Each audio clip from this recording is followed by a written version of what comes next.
Whilst you can make a list like this, it's more effective to get rid of that and do it by pulling down the values. 1, 2, pull down. Or if it has a column next to it, you can autofill to the length of that column. If you just drag one value, it will duplicate it.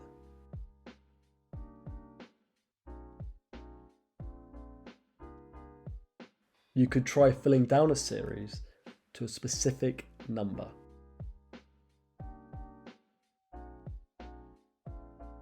Filtering. Here I have a table. I'm going to go to the Data tab in the ribbon and select Filter. Then through the drop down select Male. And this will show you only the males in that table. Equally, if I click in the age column, I can select only the rows of those who are 17 and male. This allows you to get the precise data that you require. We're going to take a look at doing a sum of the numbers above it. We can bold this to make it more visible. We want to calculate the percentage, so I'll make a column header here and do equals the number divided or slash total.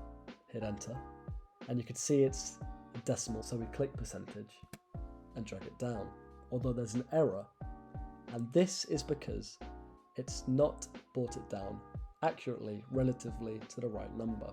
We need to lock that second number. We can do this by hitting F4 and dragging it down. And then Control A, Control T, or select all and then create table. A formula. I don't want it to show like that, I want it to be a number, so I'm going to copy it, Command C or Control C, and paste as a value. Now, when you click on it, it will always be the value. Here, we're going to try conditional formatting as a data bar. You can clear that. Or as a color scale. Another formula here and a very key one, VLookup.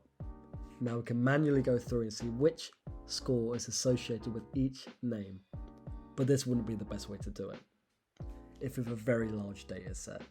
Here we can do equals VLookup, brackets, click on the cell you want versus the table you're looking it up in, and which column of the table you want to compare, and then drag it down.